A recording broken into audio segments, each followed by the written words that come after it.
Bismillahirrahmanirrahim. Assalamualaikum warahmatullahi wabarakatuh. Alhamdulillahi rabbil alamin, hamdan yuwafi ni'amahu wa yukafi'u mazidah. Allahumma salli wa sallim wa barik ala sayyidina Muhammadin wa ala alihi wa sahbihi ajma'in, amma ba'du. Hadirin hadirat kaum muslimin wal muslimat jamaah Masjid Al-Iqbal yang mudah-mudahan selalu dirahmati oleh Allah Subhanahu wa taala.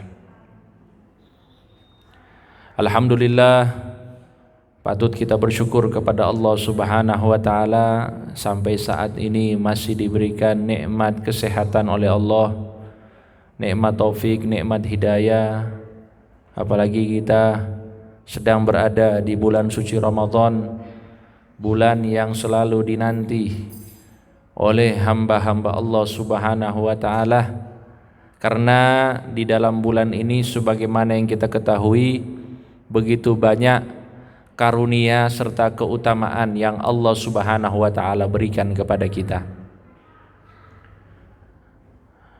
Salah satunya disebutkan bahwa ibadah yang dilakukan oleh seorang hamba di bulan Ramadan, apabila status dari ibadah tersebut adalah ibadah sunnah, maka pahalanya di sisi Allah di bulan Ramadan itu seperti ibadah wajib di luar bulan Ramadan.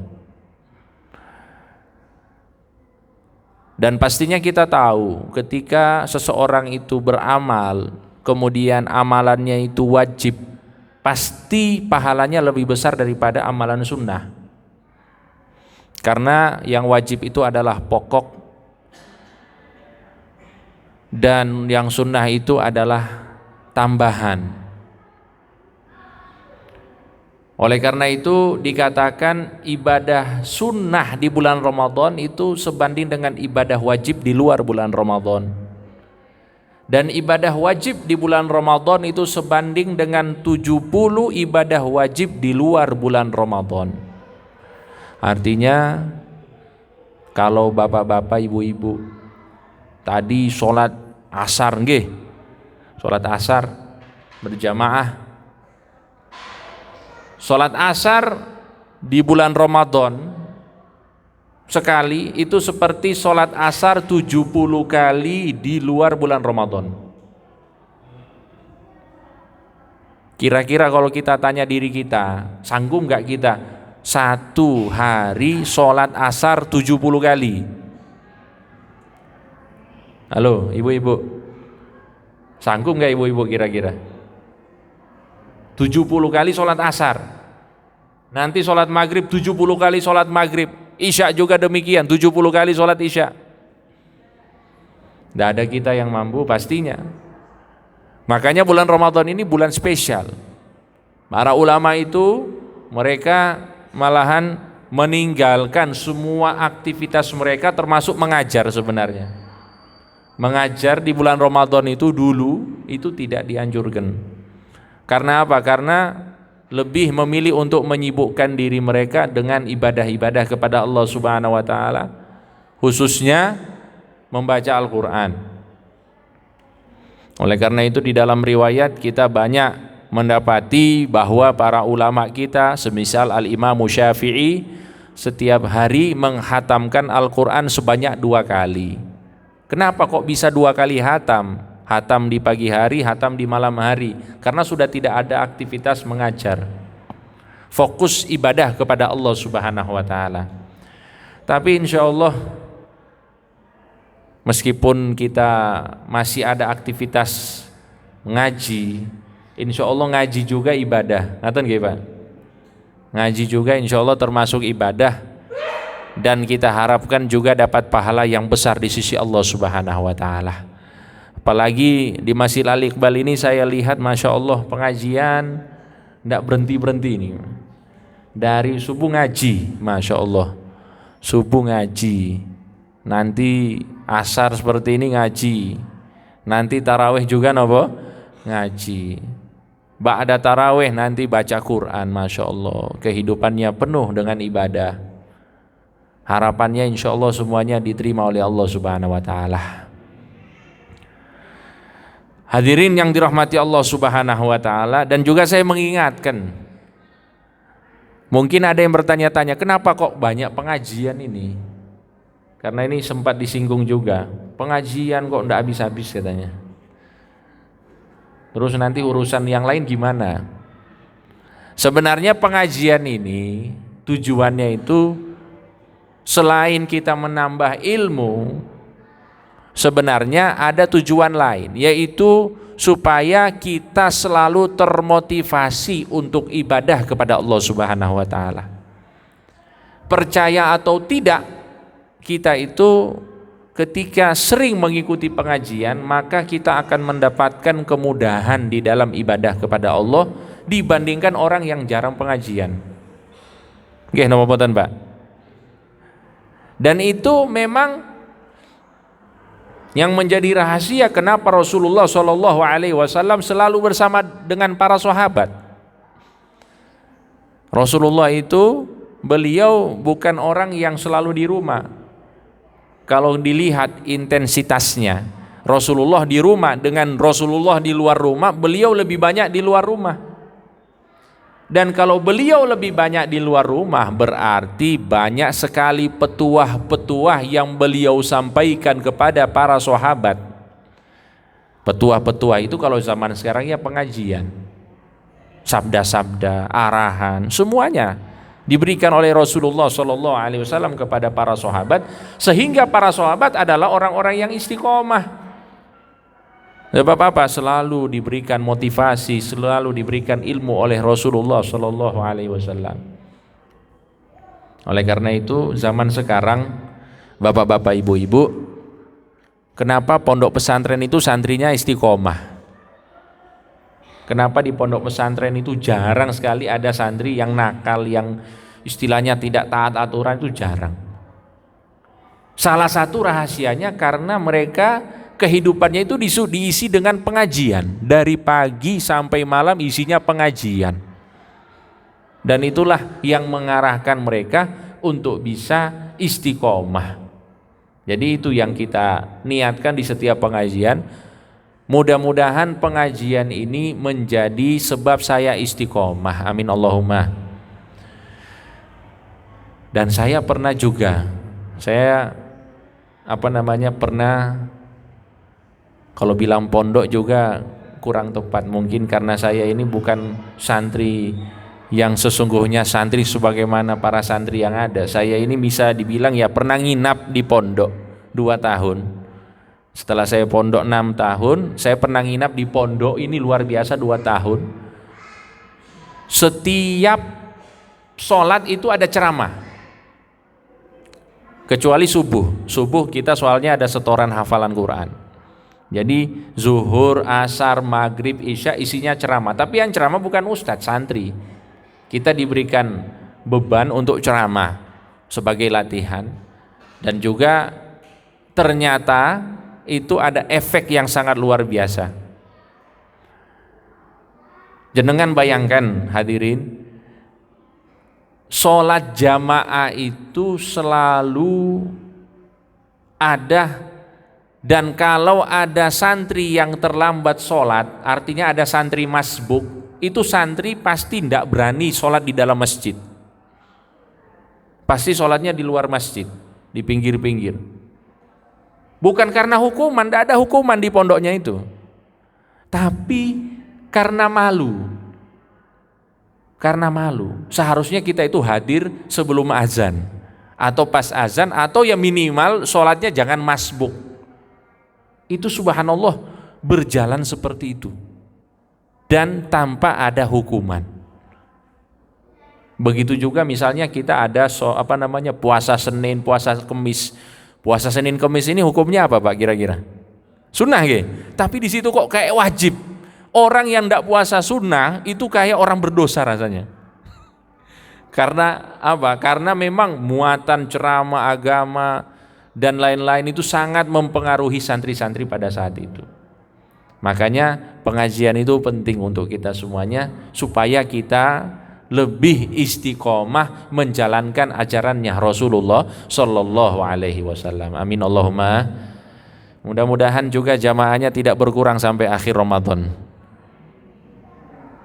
Mudah-mudahan malahan makin bertambah. Soalnya kalau akhir Ramadan ini pahalanya lebih besar lagi ibu-ibu, lebih besar, lebih banyak pahalanya. Bahkan Rasulullah Shallallahu Alaihi Wasallam itu punya syariat yang disebut dengan iktikaf. Ya, iktikaf di masjid dalam rangka memperbanyak ibadah kepada Allah Subhanahu wa taala. Hadirin yang dirahmati Allah, melanjutkan apa yang sudah kita kaji di pertemuan yang dulu tentang sirah Nabi Muhammad sallallahu alaihi wasallam, yang mana kita sudah sampai pada kajian di mana Rasulullah sallallahu alaihi wasallam itu pada tahun 11 setelah beliau diutus menjadi nabi, beliau itu mulai berdakwah dari kota Mekah, tapi dakwanya itu bukan hanya untuk penduduk Mekah.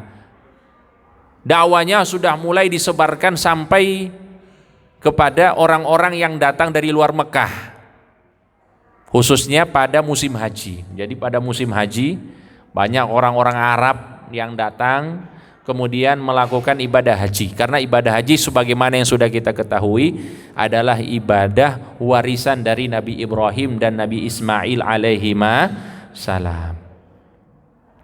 Dan itu berlangsung dari tahun tersebut, akan tetapi Rasulullah Shallallahu Alaihi Wasallam tidak mendapatkan jawaban yang enak, selalu ada penolakan atau ada yang mau dengan persyaratan. Jadi memang dari dulu Pak G, agama ini ada upaya-upaya orang-orang yang memanfaatkan agama. Bukan zaman sekarang saja, dari zaman dulu, dari zaman Rasulullah Shallallahu Alaihi Wasallam. Orang ditawarkan untuk memeluk agama Islam dikasih syarat, saya kalau misalnya menjadi penganut agama Islam, kalau Anda menjadi orang yang berkuasa, saya mau minta jabatan. Ada itu di zaman Rasulullah Shallallahu Alaihi Wasallam. Jadi jangan heran, sejarah itu berulang. Makanya kalau kita ngaji sejarah, sejarah terbaik itu ada pada diri Nabi Muhammad Shallallahu Alaihi Wasallam. Sampai ada kelompok orang dari negeri yang disebut dengan Yathrib. Negeri Yathrib dulu namanya seperti itu, sekarang dikenal dengan Al-Madinatul Munawwarah. Madinah Al-Munawwarah yang bercahaya. Ada kelompok orang yang datang dari Al-Madinatul Munawwarah, berjumpa dengan Rasulullah Shallallahu Alaihi Wasallam, kemudian diajak oleh Rasulullah, diajak dialog, boleh enggak kita ngobrol sebentar? Maka mereka langsung menerima ajakan Rasulullah Shallallahu Alaihi Wasallam. Kemudian Rasulullah langsung mengajak, menawarkan kepada mereka untuk mentauhidkan Allah, untuk mengesahkan Allah dan menjalankan syariat-syariatnya Allah Subhanahu wa Ta'ala. Dan sebagaimana yang juga yang sudah kita sampaikan dulu, orang-orang Madinah ini, orang-orang kelompok dari Madinah ini, setelah mendengarkan ajakan dari Rasulullah, mereka tidak pakai ragu, mereka langsung menerima ajakan Rasulullah Shallallahu Alaihi Wasallam. Kenapa? Karena ternyata sebelum mereka bertemu dengan Rasulullah, mereka sudah mendapatkan informasi tentang Rasulullah Shallallahu Alaihi Wasallam. Dan ini juga ada hikmah yang insya Allah akan kita sebutkan setelah ini. Jadi mereka sudah dapat info bahwa akan muncul seorang Rasul. Info yang mereka dapatkan ini dari orang-orang Yahudi, orang-orang Yahudi yang duduk di Madinah. Jadi Yahudi ini, bapak-bapak, ibu-ibu, ini sedikit cerita Yahudi karena ini lagi panas-panasnya juga ini tentang Israel. Jadi Yahudi ini memang dari dulu mereka adalah orang-orang yang dilaknat oleh Allah Subhanahu wa taala. Dilaknat artinya telah dijauhkan dari rahmatnya Allah Subhanahu wa taala. Panjenengan bayangkan ketika Allah Subhanahu wa taala memerintahkan Nabi Musa alaihissalam untuk menyuruh orang-orang Yahudi ini, Bani Israel, untuk masuk ke sebuah negeri, mereka tidak mau. Bahkan mereka bilang apa? Idhab anta wa rabbuka faqatila inna hauna qa'idun. Wahai Musa, kami tidak akan masuk ke kota itu. Pergilah kamu dan pergilah Tuhanmu bersertamu, kemudian berperang dengan orang-orang tersebut. Kami tidak akan ikut, kami mau duduk di sini. Bayangkan, perintahnya Allah mereka tolak dengan cara demikian. Makanya mereka dilaknat oleh Allah Subhanahu wa taala. Insyaallah ramai juga ini sini. Dengar nggih? Dengar suaranya? Dengar Bu nggih? Nggih.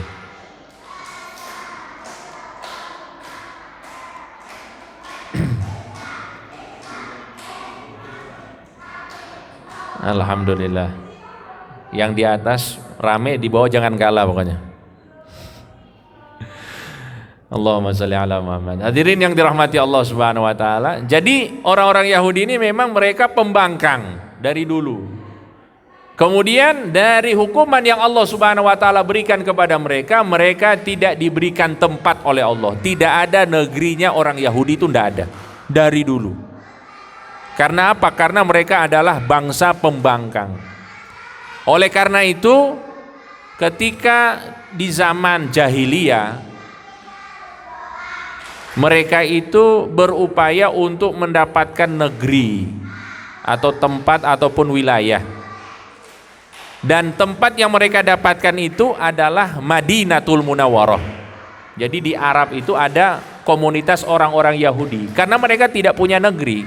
Sehingga apa? Mereka, kalau bahasa kita, menjajah Madinah pada saat itu. Jadi penjajah. Madinah dulu orang-orang Yahudi. Penjajah negeri Madinah. Dan sebagaimana yang sudah kita ketahui, ya mereka punya prinsip di dalam menjajah itu farik tasud. Mereka itu suka memecah belah. Jadi orang-orang Arab di Madinah itu terbagi menjadi dua suku. Suku yang pertama bernama Aus, suku yang kedua bernama Khazraj. Dua suku ini dibuat bertikai oleh orang-orang Yahudi. Dulu tidak bertikai. Sebelum masuk orang-orang Yahudi belum bertikai. Tapi pada saat orang Yahudi masuk, langsung bertikai dua suku ini. Suku Khazraj dan suku Aus. Dikatakan di dalam riwayat mereka telah bertikai selama 120 tahun semenjak masuknya Yahudi. Dan ini ya sudah menjadi wataknya orang-orang Yahudi dari dulu. Memang suka memecah belah, suka melakukan keburukan di satu negeri. Akan tetapi hadirin yang dirahmati Allah Subhanahu wa taala, semuanya ini terjadi atas ketentuan Allah Subhanahu wa taala. Orang-orang Yahudi yang masuk ke kota Madinah itu, selain keburukan yang mereka bawa kepada penduduk Madinah, di situ ada hikmah, ada kebaikan yang disembunyikan oleh Allah Subhanahu wa taala. Ternyata orang-orang Yahudi itulah yang membuat masyarakat Madinah siap menerima Nabi Muhammad sallallahu alaihi wasallam. Di saat orang-orang Mekah, masyarakatnya Rasulullah sallallahu alaihi wasallam tidak menerima Rasulullah. Karena apa? Karena mereka ini sudah diwanti-wanti oleh orang-orang Yahudi. Kalau ada pertikaian yang terjadi antara orang-orang Yahudi dan masyarakat Arab Madinah, mereka orang-orang Yahudi selalu bilang begini, hati-hati kalian, akan muncul sedikit lagi seorang nabi, yang mana nabi itu kelak nanti kami akan menjadi pengikutnya. Kalau kami jadi pengikutnya, kalian akan habis. Jadi orang-orang Yahudi ini mengancam orang-orang Madinah dengan Rasulullah SAW. Maka pas sekali ketika orang-orang Madinah ini berjumpa dengan Rasulullah Shallallahu Alaihi Wasallam, mereka menganggap ini kesempatan emas ini. Alhamdulillah, kami berjumpa dengan Nabi yang sering diinformasikan oleh orang-orang Yahudi. Maka kata mereka, sebelum orang-orang Yahudi berjumpa dengan Nabi ini, lebih baik kita yang duluan beriman dengan Nabi ini. Sebab kalau orang Yahudi yang lebih dulu, takutnya ya kita nanti hancur. Nah, ini juga termasuk hikmah yang dikatakan oleh para ulama, kenapa orang-orang Madinah itu langsung menerima dakwanya Rasulullah Sallallahu Alaihi Wasallam. Hadirin yang dirahmati Allah Subhanahu Wa Taala. Kemudian setelah kejadian ini, mereka orang-orang Madinah atau kelompok dari orang-orang kelompok haji Madinah ini, mereka pulang ke Madinah. Kemudian mereka berjanji kepada Rasulullah Shallallahu Alaihi Wasallam untuk bisa berjumpa lagi tahun depan, di musim haji tahun depan ini mereka ingin berjumpa lagi dengan Rasulullah, tapi dengan niat benar-benar ingin menjadi pengikut yang sungguh-sungguh kepada Rasulullah Shallallahu Alaihi Wasallam. Apa yang dilakukan pada tahun selanjutnya, mereka berjumpa dengan Rasulullah Shallallahu Alaihi Wasallam. Dikatakan di dalam riwayat jumlah mereka 12 orang. Mereka berjumpa di Al-Aqabah. Jadi Aqabah daerah Mina. Mereka berjumpa di Aqabah dengan Rasulullah Shallallahu Alaihi Wasallam. Jumlah mereka 12 orang. Dan perjumpaan ini disebut dengan Al-Aqabatul Ula, perjumpaan di Aqabah yang pertama kali, karena nanti akan ada perjumpaan yang kedua kali dengan Rasulullah Shallallahu Alaihi Wasallam. Nah, perjumpaan yang pertama kali ini dihadiri oleh 12 orang. Kemudian Rasulullah meminta mereka untuk baiat kepada Rasulullah. Nah, ini ada istilah nopo? Baiat. Nah, baiat ini kalau bahasa kita mungkin bisa kita artikan sebagai janji setia atau ikrar kepada Rasulullah Shallallahu Alaihi Wasallam.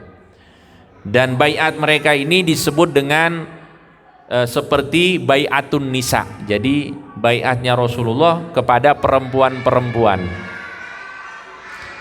Nah, di sini ada hikmahnya juga, hadirin yang dirahmati Allah. Jadi di surat Al-Mumtahanah, kalau jenengan baca ada surat Al-Mumtahanah atau Mumtahina, di situ Allah Subhanahu wa taala memerintahkan Rasulullah Shallallahu Alaihi Wasallam untuk membaiat wanita-wanita yang berhijrah dari Mekah ke Madinah dengan poin-poin tertentu. Nah, baiat ini disebut dengan baiatun nisa atau baiat untuk kaum wanita. Intinya dari baiat ini disebutkan yang pertama, mereka itu tidak boleh berzina, tidak boleh mencuri, tidak boleh berbohong. Intinya ada poin-poin yang disebutkan oleh Rasulullah Shallallahu Alaihi Wasallam. Tapi ada satu poin yang tidak disebutkan, yaitu untuk setia bersama dengan Rasulullah dalam berjihad. Itu tidak ada di baiatun nisa. Karena baiat ini memang diperuntukkan untuk perempuan. Nah, jadi awal perjumpaan Rasulullah dengan orang-orang Ansor ini, mereka dibaiat tapi dengan baiatnya perempuan. Mereka belum diajak untuk berjihad bersama Rasulullah Shallallahu Alaihi Wasallam. Nah, namanya dakwah ya seperti itu, berproses. Tidak langsung diajak, ayo ikut saya berjihad dengan orang Mekah. Tidak. Pokoknya diajarkan dulu mereka beriman kepada Allah, menunaikan ibadah dengan benar, kemudian meninggalkan hal-hal yang dilarang oleh Allah Subhanahu wa taala.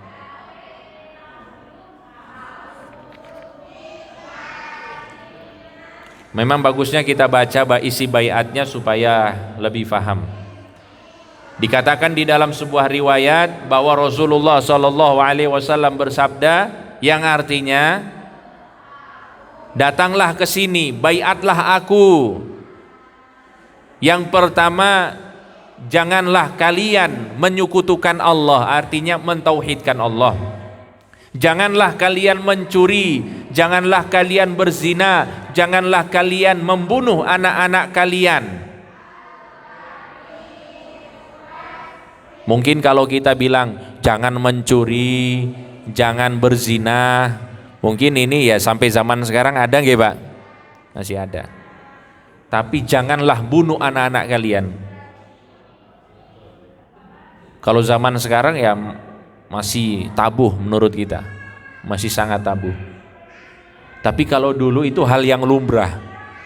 Di zaman jahiliyah membunuh anak itu lumrah, apalagi anak-anak perempuan. Na'udzubillahi min dzalik. Dulu kalau ada seorang ayah mendengar bahwa anaknya itu anak perempuan, langsung diambil anaknya, dikubur hidup-hidup. Na'udzubillahi min dzalik. Maka dilarang oleh Rasulullah, wala taqtulu auladakum, jangan bunuh anak-anak kalian. Karena katanya dulu orang-orang jahiliyah itu membunuh anak-anaknya karena malu, dianggap perempuan dulu itu aib.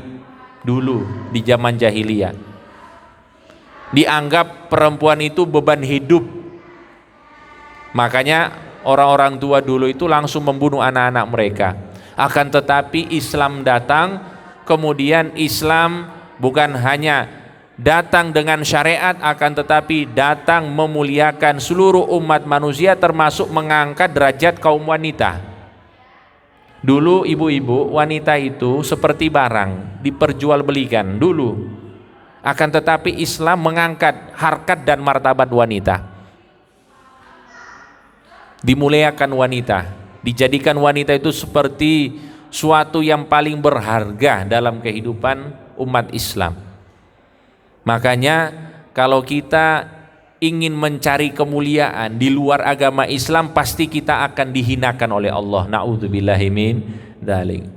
Sahabat Umar bin Khattab berkata demikian, nahnu qaumun a'azzanallahu bil Islam. Kita ini adalah kaum yang Allah Subhanahu wa taala muliakan dengan agama Islam. Famani betagha al-izzata fi ghairil Islam adzallahullah. Barang siapa yang mencari kemuliaan selain agama Islam, pasti akan dihinakan oleh Allah.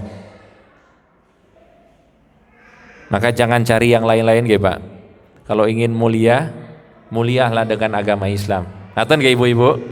Supaya kita selalu mulia. Kalau orang mencari kemuliaan sekarang pokoknya perempuan harus bebas, perempuan harus begini, perempuan harus begitu, akhirnya apa? Keluar dari syariat. Bukan kemuliaan yang didapatkan, malahan kehinaan. Kalau perempuan itu dibebaskan sebebas-bebasnya, akhirnya ya jadi seperti orang-orang zaman jahiliyah. Dan sekarang naudzubillahi min dzalik, murah. Karena apa? Karena keluar dari syariatnya Rasulullah SAW. Perempuan jadi murah sekarang bagi yang tidak berpegang dengan syariat. Tapi yang berpegang dengan syariat, pasti dia selalu dimuliakan oleh Allah Subhanahu wa ta'ala.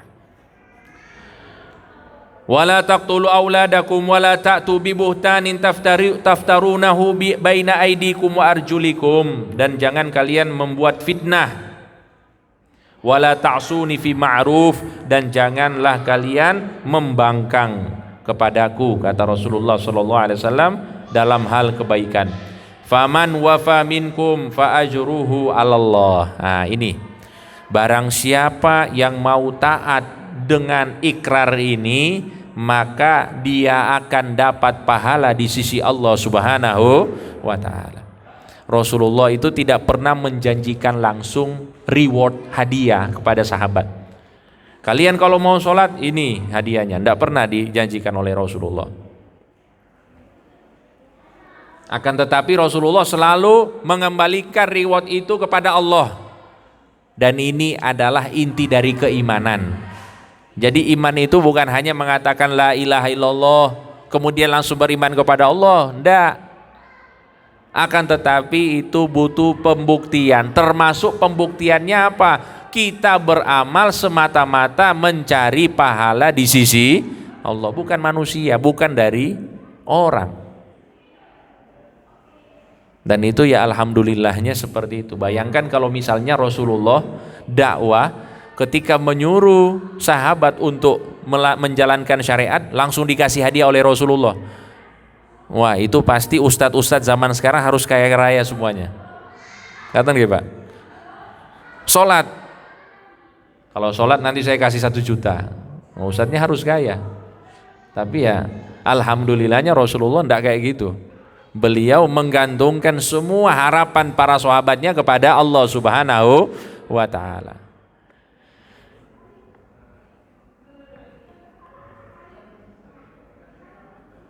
Wa man asaba min dzalika syai'an fa'uqiba bihi fid dunya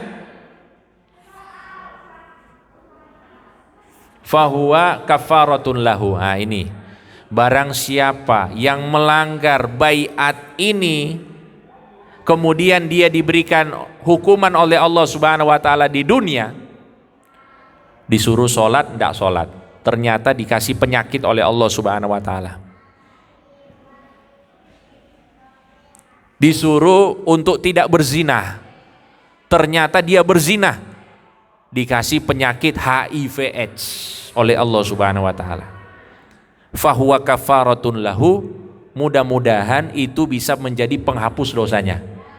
Makanya setiap musibah itu bapak-bapak ibu-ibu, penyakit, kehilangan harta, kehilangan apapun dari nikmat yang diberikan oleh Allah Subhanahu wa ta'ala itu adalah kafarah, adalah penghapus dosa. Makanya ketika kita itu dapat musibah, tapi kita jangan minta-minta musibah ya Pak. Di pertemuan dulu saya sudah bahas, orang muslim itu jangan minta musibah. Wah, ada orang doa, ya Allah lebih baik aku dapat ini, dapat musibah ini, dapat musibah itu. Wah, ini orang ini berarti tidak tahu ajaran Rasulullah SAW. Rasulullah itu memerintahkan kita salullahal afiyah, kalau mau berdoa, doa yang baik-baik, jangan minta musibah. Tapi kalau misalnya takdir Allah Subhanahu wa ta'ala sudah tertulis kita dapat musibah, maka jalanilah musibah itu dengan kesabaran, niscaya itu akan menjadi penghapus dosa untuk kita semuanya. Amin Allahumma. Wa man asaba min dzalika syai'an fasatarahullah. Dan barang siapa yang dia melanggar baiat ini, dia melanggar syariatnya Allah, kemudian pelanggarannya tersebut ditutupi oleh Allah, tidak diketahui oleh orang-orang, termasuk tidak diketahui oleh Rasulullah SAW, fa amruhu ilallah, maka urusannya kelak nanti dengan Allah Subhanahu wa ta'ala. Insya'a aqabahu, kalau Allah berkehendak Allah hukum dirinya, wa insya'a afa anhu, dan apabila Allah berkehendak Allah akan mengampuni dosanya. Makanya bapak-bapak ibu-ibu, kita ini antara dua, kita melakukan dosa, kita dihukum oleh Allah di dunia, dosa kita diampuni oleh Allah berkat hukuman tersebut, atau dosa kita yang kita lakukan ditutupi oleh Allah Subhanahu wa ta'ala, kita tidak umbar-umbar, kita tutupi. Maka pilihannya nanti terserah Allah. Kalau Allah ingin ampuni, alhamdulillah. Kalau Allah azab, itu sudah menjadi haknya Allah Subhanahu wa ta'ala. Tapi kita tetap berharap mudah-mudahan semua dosa-dosa kita diampuni oleh Allah Subhanahu wa ta'ala dengan cara yang terbaik. Mudah-mudahan diampuni tanpa diberikan musibah oleh Allah Subhanahu wa ta'ala. Amin Allahumma amin. Khususnya di bulan Ramadan ini, mudah-mudahan tidaklah kita keluar dari bulan Ramadan kecuali dosa-dosa kita semuanya telah dibersihkan oleh Allah Subhanahu wa ta'ala, dan kita menjadi manusia-manusia yang baik, yang mulia di sisi Allah Subhanahu wa ta'ala. Amin amin ya rabbal alamin. Ini saja yang bisa saya sampaikan karena bel sudah berbunyi ini, sudah waktu maghrib. Kita tutup dengan sama-sama berdoa kepada Allah Subhanahu wa ta'ala. Ala hadhihi niyya wa likulli niyatin shalihah wa ala niyati qabulis siyam wal qiyam wa qiraatil Qur'an al-Fatihah. A'udzu billahi minasyaitonir rajim. Bismillahirrahmanirrahim. Alhamdulillahi rabbil alamin arrahmanir rahim maliki yaumiddin iyyaka na'budu wa iyyaka nasta'in ihdinas siratal mustaqim siratal ladzina an'amta 'alaihim ghairil maghdubi 'alaihim waladdallin. آمين. اللهم صل على سيدنا محمد وعلى آل سيدنا محمد. اللهم تقبل منا إنك أنت السميع العليم وتب علينا إنك أنت التواب الرحيم برحمتك يا أرحم الراحمين. اللهم إنا نسألك العفو والعافية والمعافاة الدائمة في الدين والدنيا والآخرة. ربنا آتنا في الدنيا حسنة وفي الآخرة حسنة وقنا عذاب النار. صلى الله على سيدنا محمد وعلى آله وصحبه وسلم والحمد لله رب العالمين. Wassalamualaikum warahmatullahi wabarakatuh.